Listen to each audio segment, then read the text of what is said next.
Et ben, merci aussi à la FUB d'organiser ce super apéro. Je vais essayer, comme on est entre nous, c'est l'heure de l'apéro. Je vais essayer de faire du code et puis de faire un truc qui, à mon avis, va pas marcher. Mais je vais vous expliquer comment ça devrait marcher. Euh, à Londres, j'ai fait une conférence sur Symfony Cache et c'est ça dont je vais vous parler aujourd'hui. Mais cette fois-ci, j'ai ouvert une PR cet après-midi. Plutôt que de préparer la conf, j'ai fait la PR. C'est une autre manière de préparer la conf. Sur ce truc-là. Alors, je vais vous montrer tout de suite. Ah oui, petite pub, mais pas négligeable quand même. La SymfonyCon est à Amsterdam fin novembre. C'est la conférence internationale de la communauté Symfony. Il y a plus de 1000 personnes qui sont attendues là-bas. Je pense que c'est vraiment un super événement. Si vous avez envie de participer et de contribuer à la communauté, c'est une super manière de le faire. Ceux qui y sont allés peuvent en témoigner, j'espère. Oui? Ok, merci. Je vais essayer de poser le micro. Vous me direz si ça marche pas très bien. Hop. Ça va, vous m'entendez toujours? Il y a la prise de son, c'est bon? Ok, s'il roule pas, tout va bien. Alors, Symfony Cache, ça existe depuis Symfony 3.1. Ça a été créé à la publication d'une PSR, qui est une recommandation d'interface pour utiliser du cache. D'accord? Jusque-là, qui a déjà joué un peu, regardé PSR 6, le système de cache, tout ça? Ok, bah, j'ai plein de trucs à vous raconter alors. Je vais pas reprendre depuis 2 ans en arrière. Euh, Dans Symfony, il y a un système de cache par défaut qui est branché, que vous utilisez déjà parce qu'il est branché pour tout le cache d'annotation. Les annotations sur le code source, elles doivent être parsées. Et évidemment, le parsing, il n'est pas fait à chaque requête, donc on cache tout ce genre de trucs. Il y a du cache pour la validation, il y a du cache pour le serializer. Enfin, il y a plein de caches qu'on appelle des caches système. Tout ça est caché localement sur chacun des clusters. Si vous avez une infrastructure avec plusieurs serveurs frontaux, chaque cluster a son petit cache indépendant, isolé des autres. Maintenant, il y a aussi du cache applicatif. Enfin, en tout cas, vous pourrez avoir besoin de cache applicatif dans vos applications, et ça, en général, vous allez avoir besoin d'un état partagé sur plusieurs fronts. Et pour faire ça, on utilise Redis ou même cache, voire la base de données. C'est-à-dire que vous avez tous vos fronts qui communiquent avec un point central de cache, qui est le serveur Redis, par exemple. J'aime bien Redis. Là, Symfony vous fournit par défaut des services qui sont auto-wirés, qui sont disponibles par défaut. Par défaut, c'est dans le file system, mais évidemment, il suffit d'une ligne de configuration pour dire à Symfony, à votre application, je suis parti, je vais utiliser Redis maintenant. Je vais passer quelques slides rapidement, et puis après, je vais essayer de vous parler avec une petite application qu'on va créer en direct. Alors, PSR6, je passe.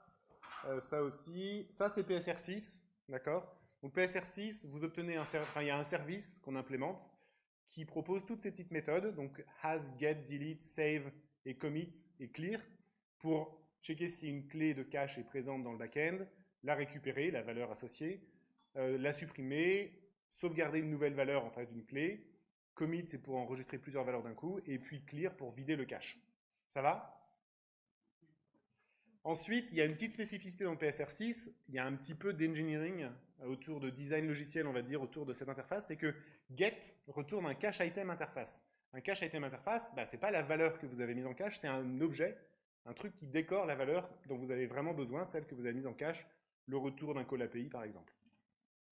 Euh, donc cache item interface, vous faites un get sur le pool, vous récupérez une instance de ce truc, et donc, c'est un petit objet qui vous permet de savoir si, en particulier, euh, l'item a été ité depuis le back-end. C'est-à-dire que cet objet-là, même si la clé que vous avez demandée au back-end, elle n'est pas présente dans le back-end, on va vous le retourner. Il sera vide. Et isIt, la méthode au milieu, va retourner false. Get va retourner null. Mais peut-être que ce null-là vient du back-end. Peut-être qu'il y a une valeur null qui a été sauvegardée dans le back-end. Donc isIt true false va vous permettre de différencier entre est-ce que le null qui est là vient du back-end ou pas. Évidemment, le cas normal, c'est que get vous retourne le truc utile et pas null. Mais bon, c'est quand même pour ça que cette interface existe, et aussi parce que ça permet tout de suite de rajouter un petit peu de métier, en tout cas du métier du cache, en particulier l'invalidation. Parce que quand on met en cache, la principale difficulté, quand on dit il y a deux choses qui sont difficiles dans l'informatique, vous savez, c'est nommer les choses et l'invalidation du cache ou la gestion du cache. Pourquoi ça? Parce que bah, il y a un état de vérité qui est votre base de données, qui est l'état du monde que vous pouvez lire avec des requêtes coûteuses, un call API, une requête SQL, ce genre de truc. Et ensuite, il y a l'état désynchronisé de la réalité, ou plutôt de la vérité, et cet état désynchronisé, c'est ce que vous mettez en cache. Un cache est par définition en retard sur la vérité. Il n'empêche que c'est très utile d'avoir quelque chose de rapide, et c'est pour ça qu'on accepte ce décalage entre la source de vérité, qui est lente, et ce qu'on sert aux utilisateurs. Alors, les stratégies d'invalidation de cache, il y en a 3 de référencées. Il y a une page sur Wikipédia qui explique comment ça fonctionne. En gros, la première qui est prévue dans PSR6, c'est l'expiration. Vous connaissez tous, on met un item en cache, au bout d'1 minute, boum, il faut le recalculer. Et on considère que si l'item change pendant la minute, c'est pas grave de servir la valeur ancienne pendant cette minute. Ok. Je ne sais pas si j'ai mis ça juste après. Hop, je sais pas où j'ai mis ces slides, je vais passer directement là-dessus. Je vais faire du yo-yo entre les trucs, sinon ça serait, c'est pas drôle. Où est-ce que j'ai mis ça? Tac, tac, tac. Désolé, j'aurais dû les remettre dans l'ordre ou dans le désordre tout à l'heure. Je vais faire CTRL-S si ça marche. Ok, là voilà. Donc ce truc-là, ce que ça dit, c'est donc l'expiration, premier cas, première possibilité. La deuxième possibilité qui est référencée, c'est par tag. Donc par tag, ça veut dire que toutes vos petites valeurs, qui sont celles que vous mettez dans le cache, bah, en plus d'une date d'expiration, ou des fois à la place d'une date d'expiration, vous allez leur mettre un label. Et le label, ça va être bah, un tag, une couleur si vous voulez, un mot. Et vous allez donner des couleurs différentes à chacun de vos items, éventuellement plusieurs couleurs pour un item. Et puis ensuite, vous allez pouvoir dire, OK, maintenant, le titre de mon article de blog, il a changé. Donc je dis, invalide-moi toutes les pages ou tous les items qui contiennent un bout du titre. Et ça, on ne sait pas où il y en a. Parce qu'il y a sur la home page, vous savez, il y a le petit encart en haut à droite qui dit les derniers trucs. Puis il y a plein d'autres endroits où le titre peut apparaître. Et grâce à l'invalidation par tag, vous pouvez dire, invalide-moi toutes les valeurs qui ont la couleur rouge, et boum, c'est parti. Donc ça, c'est l'invalidation par tag. Et le dernier, c'est l'invalidation par versionning. Et ça consiste à changer le numéro de version des clés de cache et du coup d'invalider toutes les versions ou toutes les valeurs qui sont associées au numéro de version N. Je vais vous donner un exemple plus technique. Je pense que techniquement, c'est plus simple à comprendre. Le versionning, ça s'implémente avec des préfixes. Si vous avez une clé foo, et que la clé foo, en fait, dans le backend, vous lui mettez un petit préfixe. D'accord? Le préfixe, on va l'appeler A. Donc en fait, ce que vous avez dans le backend, c'est A foo. OK? Ben, si maintenant, je change le préfixe, je change la version de ma clé foo, et je l'appelle B, vous comprenez qu'instantanément, dans le backend, si on référence B foo, on ne va pas obtenir la valeur de A foo. Donc ça, c'est l'invalidation par version, et le A qui devient un B, vous pouvez imaginer que c'est un H, un HMD5 ou ce genre de truc. Ce qui veut dire qu'en calculant et en prenant en compte plein de paramètres du contexte, la locale, l'utilisateur connecté, plein de paramètres comme ça, mais quand ils sont stables, vous obtenez le même hash, vous faites référence au même préfixe, donc aux mêmes valeurs de cache. Et dès que quelque chose dans le contexte qui est mis dans le hash change, le hash change, donc la version change, donc on récupère un autre ensemble, un autre espace de clés indépendant des autres. C'est ça l'invalidation par versionning et c'est aussi très puissant. C'est plus compliqué à mettre en œuvre et je crois qu'il n'y en a pas beaucoup dans Symfony. Et si vous devez le faire dans Drupal, ça y est par défaut, ils ont bien fait un truc, mais c'est une infrastructure compliquée que j'irai peut-être voir un jour, ou quelqu'un d'autre. Mais voilà. Alors, dans le désordre, dans Symfony 4.2, on a rajouté ce truc-là. Pour manipuler du cache, je vous ai montré PSR6, et PSR6, vous avez vu, il y a plein de méthodes. Has, get, save, delete, commit, etc. Okay, et si vous réfléchissez à ça, normalement, on peut à peu près tout faire, tout ce qu'on a envie de faire avec un cache, avec ces seules méthodes. En fait, il y a une autre méthode qui est plus simple, qui est celle-ci. Si maintenant, vous faites, voilà, on a une méthode get pour aller chercher un item en cache. On donne la clé qu'on veut aller chercher dans le cache, fou. Et ensuite, on donne un callback. Et le callback, le contrat de la méthode, c'est de dire, on appelle le callback que si la clé passée en premier argument n'est pas trouvée dans le backend. D'accord? Donc maintenant, il y a un appel conditionnel dans get. Et en fait, get va dire, OK, est-ce que tu as la clé foo dans le backend? Oui, pas de souci, j'appelle pas le callback, voilà la valeur. Non, OK, j'appelle le callback calcule la valeur de retour de la callback, on l'écrit dans le backend, comme ça les prochains, ils pourront la récupérer, et moi, mon appel, je retourne la valeur aussi. D'accord? Et quand je fais ça, bah, on se rend compte qu'on est capable de faire quasiment tout. Enfin, pas encore. En tout cas, on peut récupérer une valeur et la sauvegarder. D'accord? On n'a pas vraiment besoin du has, donc le has, on le fait pas. Alors après, on a rajouté un autre truc. ou plutôt je vais vous montrer un petit bout de code qui est celui-ci. Hop, ça c'est, je rebobine un tout petit peu, ça c'est le code que vous pouvez implémenter aujourd'hui avec PSR6. Vous récupérez un item du pool, donc alors cette fois-ci je reviens en arrière, c'est get item et cette fois-ci on utilise PSR6. Vous récupérez un item, sur l'item vous vérifiez qu'il est ité. Si ce n'est pas le cas, on rentre dans le if, et là ça veut dire que il faut calculer la valeur, hein. On la veut donc il faut la calculer. On la calcule. Dans notre version précédente, la fonction get, on appelle le callback. On set, on définit ses propriétés d'expiration. Donc sur l'item, on définit son expiration dans une heure ici. On enregistre la valeur sur l'item, on le sauvegarde dans le pool, et puis ensuite on a la valeur tout le temps à la fin. Ouais? Super. Donc ça c'est PSR6, et ça c'est l'implémentation de la fonction get, enfin c'est une implémentation possible de la fonction get que je vous ai montré à l'instant. Get, key, callback, la même logique, sauf que cette fois-ci on appelle le callback pour calculer la valeur. Alors, quand j'en suis là dans les slides, c'est pour vous dire, c'est super cool le cache. Avec ce que je vous ai raconté, vous pouvez faire beaucoup de choses. Mais il y a des problèmes, il y a des gros challenges sur le cache. Il y a l'invalidation, on en a parlé, mais il y en a un autre, ça s'appelle les bousculades. Vous savez que les éléphants, ils aiment bien faire des bousculades eux aussi. Et alors, les bousculades, en fait, il y a deux moments où vous pouvez cracher une prod, ou plutôt le système de cache peut cracher votre prod. Lesquels? Qui pense à deux moments? Vous avez déjà crashé une prod parce que le système de cache était pas fonctionnel? Non? Ouais? Oui, c'est déjà arrivé? C'est quand? Ah non, pas la date, mais la date, à quel moment technique est-ce que le système crash? D'accord. Donc en fait, c'est quand le cache est froid. Votre application, vous la mettez en prod, vous n'avez pas chauffé les caches, donc tout est froid. L'application, vous êtes tranquille, vous mettez la charge utilisateur réelle sur une application qui a un cache froid, bah, qu'est-ce qu'elle fait? Elle a besoin des valeurs calculées, donc elle les calcule.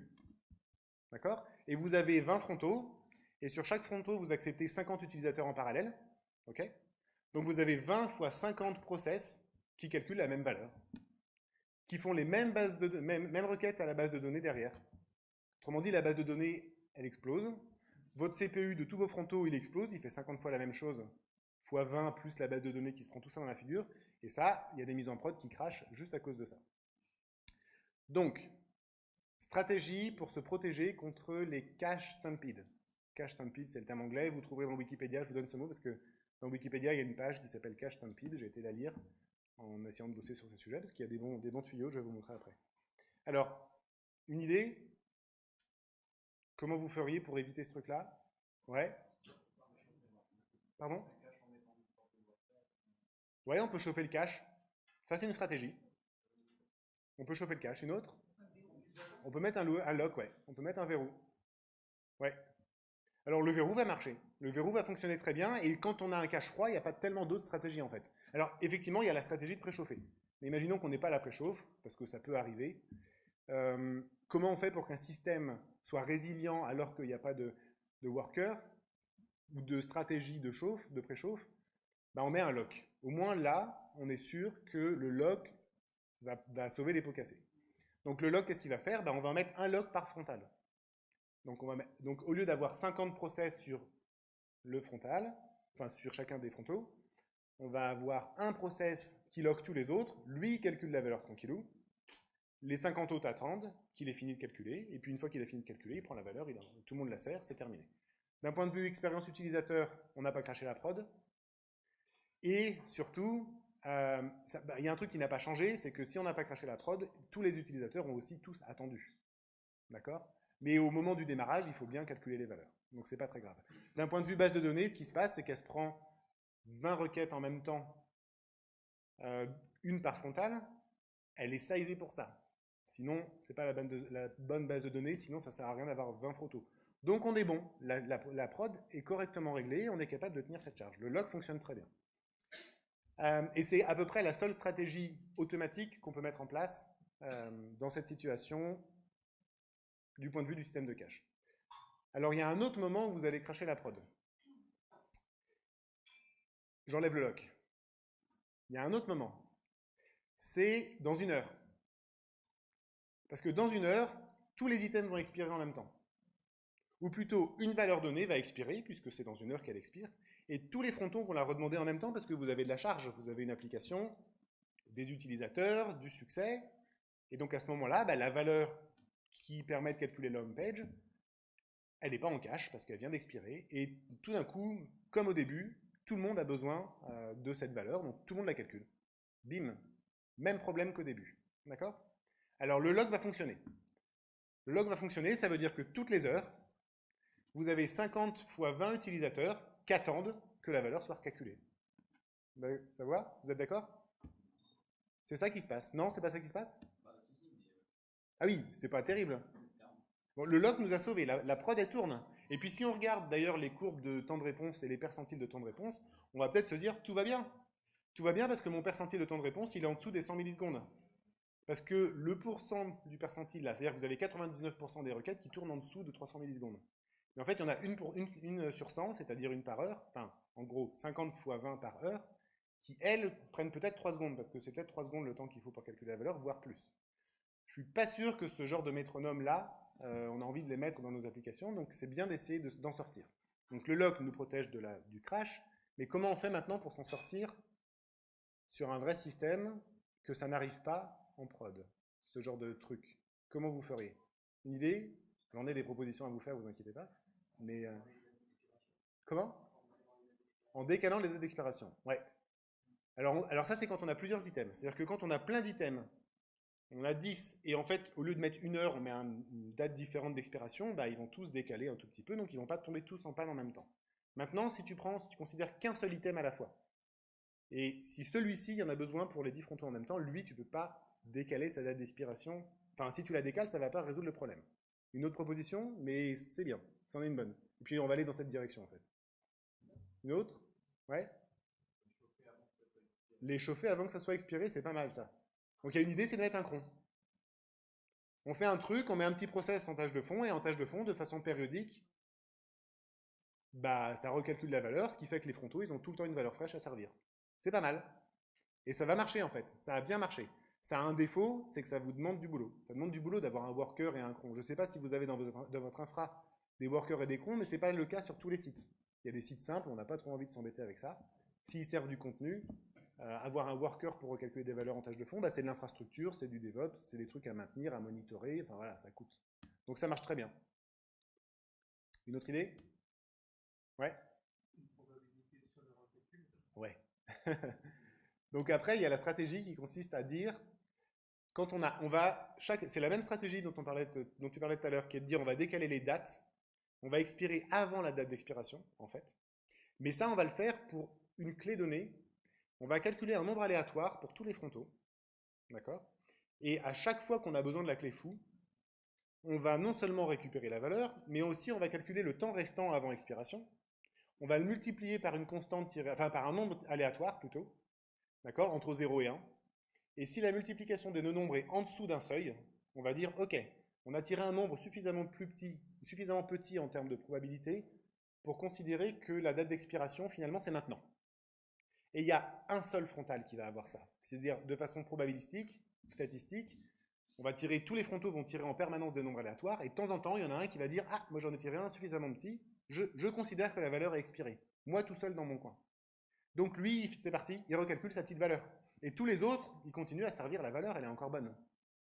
Donc ce qui se passe, c'est que maintenant, le métronome qu'on avait tout à l'heure, au lieu que ce soit les 20 frontaux qui se prennent, donc les 20 utilisateurs, hein, ou plutôt les 50 fois 20 utilisateurs qui se prennent toutes les heures comme un métronome le tac de l'expiration, il y en a un utilisateur de temps en temps qui se prend le tac du recalcul live sur le truc. C'est vachement mieux. Qu'est-ce que vous en pensez? Alors, ces deux stratégies-là, elles sont implémentées par défaut dans Symfony, à condition que vous utilisiez la méthode get que je vous ai montrée précédemment. Ça n'est pas possible d'implémenter cette chose-là par-dessus PSR6 directement, c'est-à-dire has, get, save, commit, nanana. On ne peut pas mettre un log derrière ça, parce que parce qu'on n'a pas on n'a pas les délimitations nécessaires d'un point de vue technique pour dire je commence à demander, je finis de sauvegarder, entre les deux il se passe plein de choses, on n'a pas la main dessus. Alors que la callback, on sait. La callback, on nous a passé l'unité de code, qui est le truc qui recalcule la valeur, Et une fois qu'on a cette callback, on peut la décorer. On peut dire, bon, j'ai la callback, mais avant de l'appeler, je vais poser le lock. Ensuite, je l'appelle tranquillou, elle fait ce qu'elle veut. Et à la fin, je déverrouille le lock. Ça y est, l'implémentation du lock, elle est faite. Et puis, pareil pour l'histoire de l'expiration anticipée. On va dire, OK, avant d'appeler la call, non, plutôt on va dire, je récupère la valeur du cache. OK, quelle est la durée restante avant expiration? Je tire mon petit nombre aléatoire au hasard. Ah, il est l'heure d'expirer la valeur. J'appelle le callback. Je sauvegarde dans le cache. Et c'est terminé. Donc, on peut faire tout ça autour de ce chemin critique, en fait, qui est ce truc-là. Une fois qu'on a wrappé tout ça, l'idée de ce cache aussi, enfin l'idée de ce slide, c'est de dire, ok, PSR6, je vous ai montré ça, mais est-ce que get est juste un helper? Là, vous pourriez me dire, ah ouais, ok, c'est cool, ça m'a économisé 10 lignes de code, voire 5 lignes de code. J'en ai pas besoin de ce truc. C'est un pansement. En fait, non, pas du tout. C'est pas du tout un pansement. C'est une vraie abstraction. C'est-à-dire que maintenant, une fois qu'on est passé dans l'univers, on n'a que ça, on connaît que ça sur l'interface pour consommer nos caches, bah, on va s'en servir, on va construire ce que je vous ai raconté autour. Voilà, alors ça c'est l'introduction générale. Il y a d'autres petits trucs dans Symfony. Alors je vais juste vous montrer l'interface réelle. L'interface réelle c'est ça. C'est cache get key callback. Vous avez compris à quoi ça servait. Il y a un deuxième argument qui est bêta, qui contrôle la force de l'expiration probabilistique anticipée dont je vous ai parlé. D'accord? 0, ça veut dire la probabilité est égale à 0. Donc ça veut dire je désactive l'expiration anticipée. Donc c'est comme avant. Et infini, ça veut dire la probabilité d'expiration anticipée est de 1. Donc ça veut dire expire maintenant. D'accord? Et n'importe quelle valeur entre les deux permet de contrôler la façon dont vous voulez anticiper ou pas sur la date d'expiration restante. 1, c'est la valeur par défaut, enfin en tout cas qui est utilisée en interne, et c'est la meilleure valeur par défaut qu'on puisse trouver. Donc à moins que vous ayez besoin de la changer, pas besoin de passer quoi que ce soit sur bêta. L'intérêt, c'est qu'avec ce truc-là, si vous voulez récupérer un item, vous savez déjà comment faire, c'est facile, vous faites un get, le callback est appelé de façon conditionnelle. Si maintenant vous voulez forcer le fait de ne pas avoir d'expiration anticipée, bah vous passez un petit 0 en troisième argument en bas de l'écran. Si vous voulez forcer une expiration anticipée, vous passez infini. Il y a une constante qui existe qui veut dire ça en PHP. Donc vous passez infini. À quel moment est-ce que vous allez utiliser ça dans votre code? Une proposition, une idée? Peut-être que c'est abstrait, c'est pour ça que je veux... Là, vous vous dites, attends, je veux que tu m'appelles le callback maintenant. C'est ça que ça veut dire. Quand est-ce que vous avez besoin de faire ça? On veut désactiver le cache. Désactiver le cache? Ouais, effectivement, on bypass complètement le cache à ce moment-là. À quel moment on veut faire ça? En environnement dev, par exemple. En environnement de dev? Pas sûr. Je suis pas sûr. Là, je le désactiverai complètement. Si on a instancié une nouvelle entité et qu'on est sûr que ça va mettre à jour tout le truc, pour être sûr que ça va mettre bien à jour tout le monde. Pour que ça propage la valeur calculée, absolument. Donc ça, on va le faire dans un worker ou dans un système de préchauffe. C'est comme ça que vous allez préchauffer vos caches. Dans un worker de préchauffe, justement, vous avez une valeur que vous venez de lire de la base, il faut la calculer, en tout cas, il faut calculer un truc à mettre en cache. On appelle le truc avec infini, ça veut dire tu calcules la valeur maintenant. Je suis dans un worker, j'ai le temps de le faire, propage les valeurs, réchauffer. Ouais. Donc, voilà, et puis on peut même supprimer un item avec get. Il suffit de faire ça, il suffit de faire get key et infini pour dire appelle le callback maintenant, et dans le callback, on dit date d'expiration maintenant. C'est un peu tordu, donc on a rajouté une méthode qui s'appelle delete aussi, histoire de ne pas faire ça. J'y ai pensé longtemps, je me suis dit, mince, il en faut le moins possible des méthodes, on va essayer de, mais je me suis dit quand même, on ne peut pas vous imposer ça, c'est pas possible. Alors voilà, donc ça veut dire que juste avec ce truc-là, cache get, bah, on a couvert, je pense, quasiment tous les usages qu'on rencontre dans la vraie vie quand on utilise du cache dans une application. Donc, il n'y a plus besoin d'utiliser PSR6, il n'y a plus besoin d'utiliser PSR16. Je parle de vos applications. En dessous, ce truc-là est construit en partie par-dessus PSR6, donc c'est très bien d'avoir ce truc-là aussi. Voilà. C'est dans Symfony Contracts. Symfony Contracts, c'est un nouveau paquet qu'on a publié en novembre aussi, qui contient que des interfaces. Donc c'est complètement découpé du composant, ce qui fait que vous pouvez utiliser Contracts, type-int dessus, sans récupérer les implémentations. Dans Contracts, il y a d'autres trucs aussi. Il y a la Translator Interface. Il y a des interfaces qui, bah là, qui permettent de découpler encore une fois. Translator Interface est un bon exemple parce que sur le composant form, le composant validator, je ne sais jamais, Ils ont une intégration avec un système de traduction. Vous savez que les formes, on peut traduire les labels, les validations, on peut traduire les messages d'erreur ou les messages de validation de façon générale. Donc il y a une intégration avec le système de traduction. Et jusqu'à maintenant, avant 4.2, c'était fait en faisant un require du composant. On avait besoin du composant dans forme, en dépendance. On avait besoin de la dépendance sur le composant aussi dans validation, parce qu'on utilisait translator interface, et c'était la seule et unique raison. Donc là, vous voyez, en termes de design, on se dit, mince, c'est pas forcément la bonne approche. Pourquoi est-ce qu'on a besoin de tout un composant pour une interface du composant? Grâce à Symfony Contracts, on a découplé les deux. Maintenant, form et validator utilisent uniquement Symfony Contracts, et vous mettez translator si vous voulez, le jour où vous avez besoin de la traduction dans vos formes et vos trucs comme ça. C'est bon? Ça vous parle? Alors je vais essayer de faire, je sais pas combien de temps il me reste, mais je vais essayer de vous raconter des trucs avec cet écran. Est-ce que c'est suffisamment... Hop là, je crois que c'est assez contrasté. Yes. Alors là, je suis dans un petit dossier Symfony. Je vais essayer de vous faire un truc, c'est de partir de zéro. Donc là, j'ai un petit truc, normalement, je ne sais même pas si je l'existe déjà celui-là. Non, il n'existe même pas. Donc là, hop, je fais un composer create project, Symfony Skeleton Dev Master, parce que je vais récupérer ce qu'il y a dans Master qui va m'intéresser après. Le nom du dossier, et c'est parti. Si le réseau fonctionne comme il faut, on devrait récupérer un petit projet tout vierge à partir du squelette. Donc là, je ne sais pas si vous avez joué avec le skeleton, mais on part avec le minimum du minimum. Je vais vous montrer ce que ça donne juste après. Hop. Voilà, donc maintenant on a un petit projet qui ne sert à rien, mais on peut tout de suite le lancer.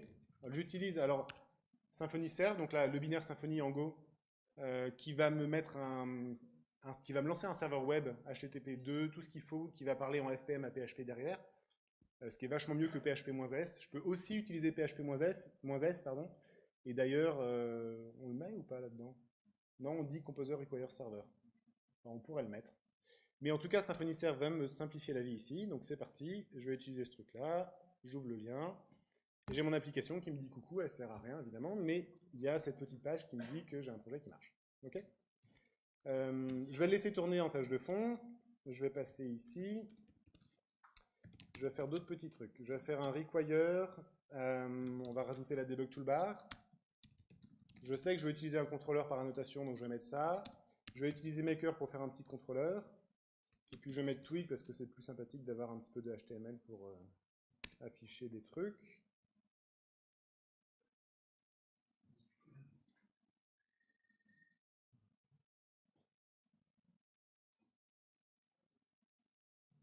Alors, qu'est-ce qu'il fait? Ouais, c'est bien. Ok. Donc maintenant, on a la toolbar. Ensuite, je vais faire un petit contrôleur. Je ne me suis pas trompé, c'est bon. Tac. Ok, donc maintenant je l'ai appelé affub, donc je peux aller sur ma petite page affub. Et là, hop, c'est parti, ça me dit coucou, j'ai mon petit contrôleur qui est là. Alors je vais l'ouvrir ce contrôleur.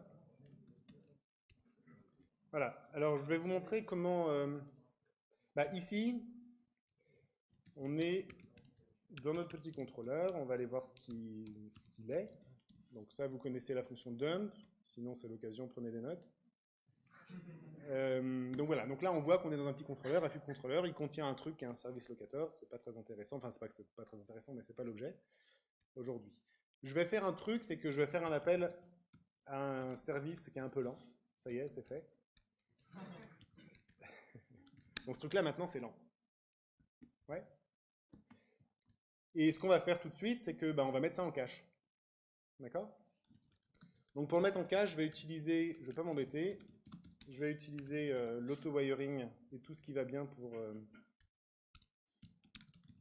Alors je suis désolé, j'ai pas PHP Storm, je fais ça à l'arrache.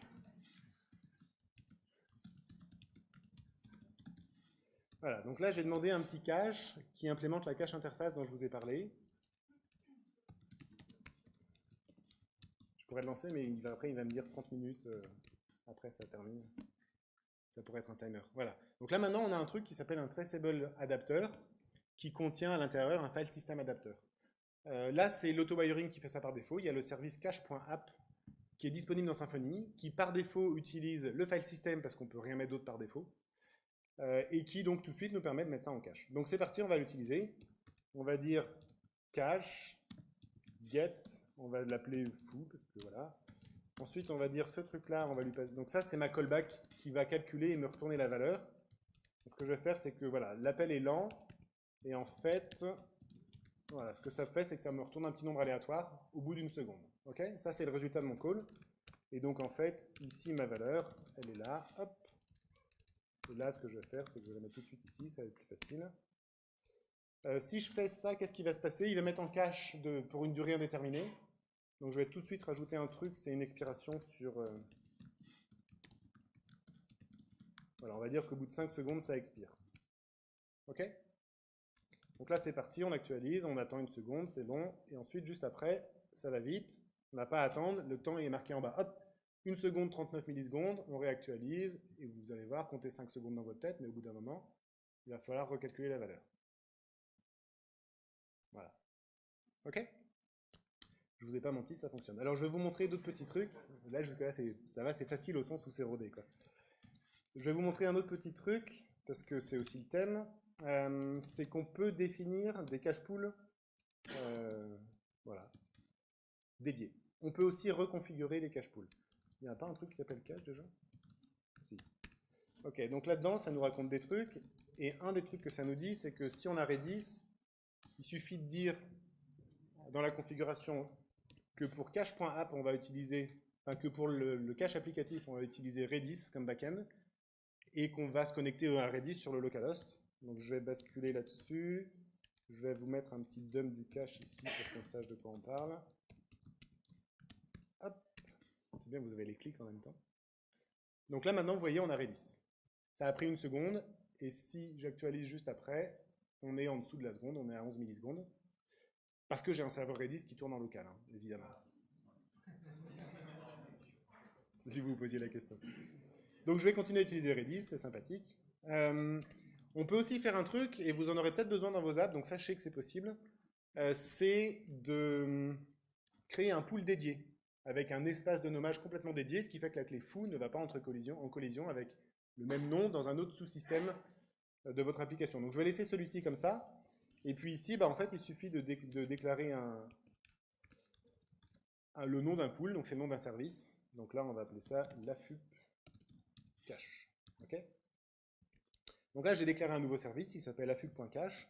Et pour y faire référence, qu'est-ce que je vais faire? Bah, pour y faire référence, je vais faire un petit truc ici. Tac. Je vais mettre mon cache. Donc, je vais désactiver celui-là pour vous dire, là, on revient en mode file system. Et ce que je vais faire, c'est que celui-ci, je vais l'activer. Voilà, donc ce que ça dit là, c'est que le cache.app, lui, il reste avec file system, mais celui-ci, il va sur Redis. Ok? Ça marche pas parce que... Ah, parce que ça ne doit pas être ça, ça doit être adapteur la clé. 5 minutes? Ok, d'accord? Donc on a toujours... Alors là, on a un petit souci, c'est que ça s'appelle file system en bas. Donc on a toujours le truc par défaut. Donc ce que je vais faire, je vous montre l'auto-wiring en même temps, si vous ne le connaissiez pas, mais c'est que, en fait, on peut utiliser les arguments nommés. Donc il y a de l'auto-wiring par argument nommé en 4.2. Et si vous utilisez en camel case le nom du service comme nom d'argument, alors l'auto-wiring va faire le matching automatiquement en se basant juste sur ce nom. Donc il va mapper les deux noms ensemble. Ce qui fait que maintenant, tac, tac, tac, on est là-dedans, évidemment.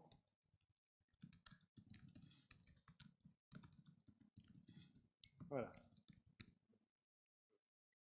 Ok, je me suis trompé, pourquoi je suis arrivé là-dessus?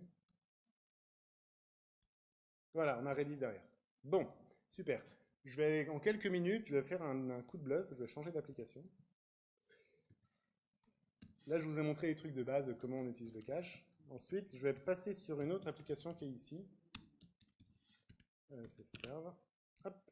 Et cette petite application, ce qu'elle a derrière, c'est que elle a aussi ce truc-là.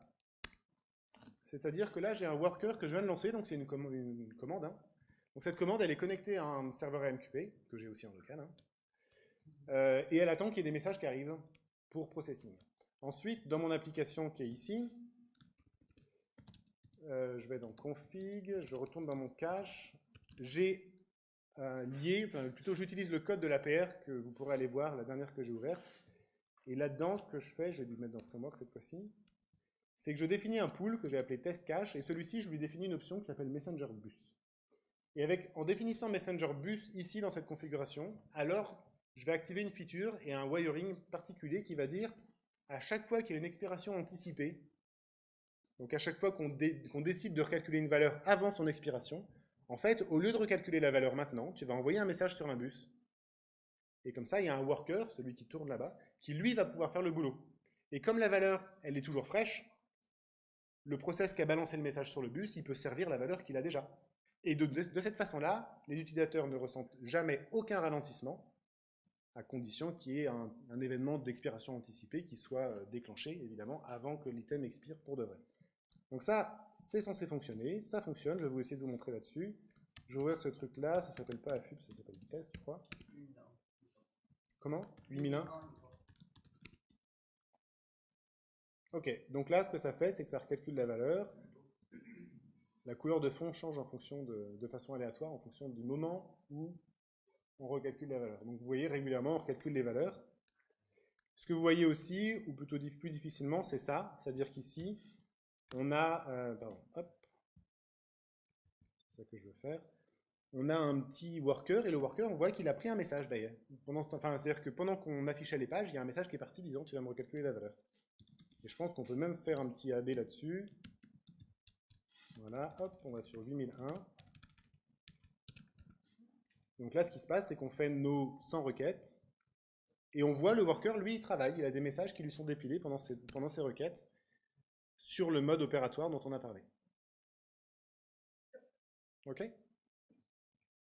Donc, j'ai pas le temps de vous montrer, vous expliquer plus comment ça fonctionne. Si vous avez des questions, je veux bien y répondre et du coup répondre à tout ça. Mais voilà, je pense que c'était ça que je voulais vous montrer. Quand il y a une expiration anticipée, on envoie un message sur un bus disant « faut me recalculer cette clé-là ». Le worker, il reçoit les messages, il recalcule la valeur et les frontaux sont toujours up.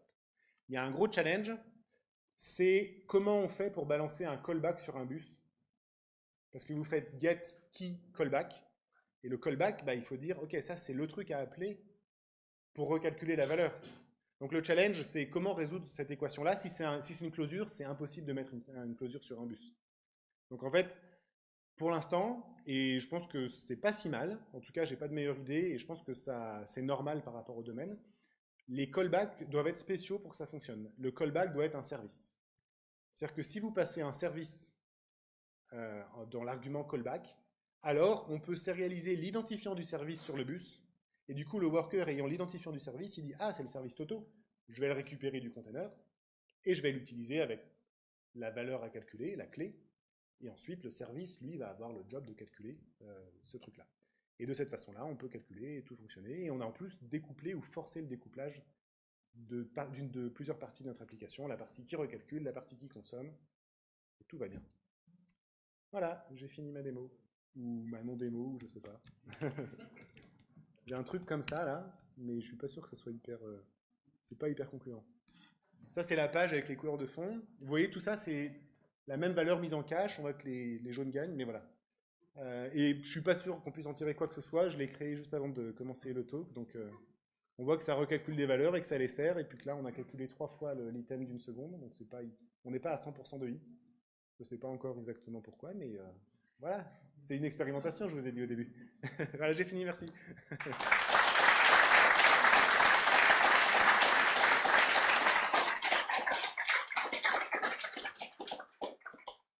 Est-ce qu'il y a quelqu'un qui a des questions?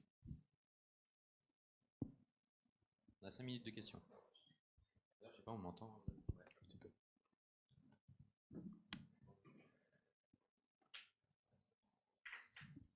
Ah, petite question justement sur l'utilisation du worker. Enfin, j'imagine que le callback il doit fournir de toute façon la valeur de retour qui est censée être calculée. Donc quel est l'intérêt à ce moment-là de le déléguer au worker plutôt que de le faire directement par...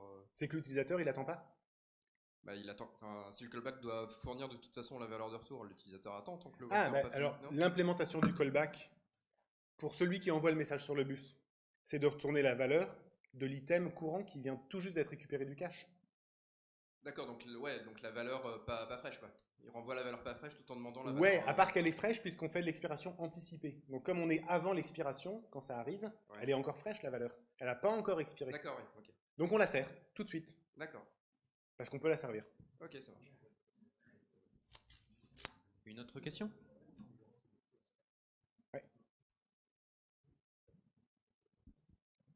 Et donc, suite à sa question, est-ce que tu peux lui dire de servir la valeur même si elle n'est pas fraîche, comme tu peux faire avec Varnish, en disant je préfère servir quelque chose de pas frais plutôt que d'attendre que ça. Non, aujourd'hui il n'y a pas ça. Ok. Si tu dois faire ça, c'est à toi de l'implémenter une deuxième expiration comme tu veux. C'est-à-dire que tu dis c'est dans 1 heure, mais en fait moi je vais décider que c'est dans 20 minutes. Donc non, tu peux pas. Ok. Ça sera un développement. Encore une question? On va te remercier. Encore merci. Merci à vous.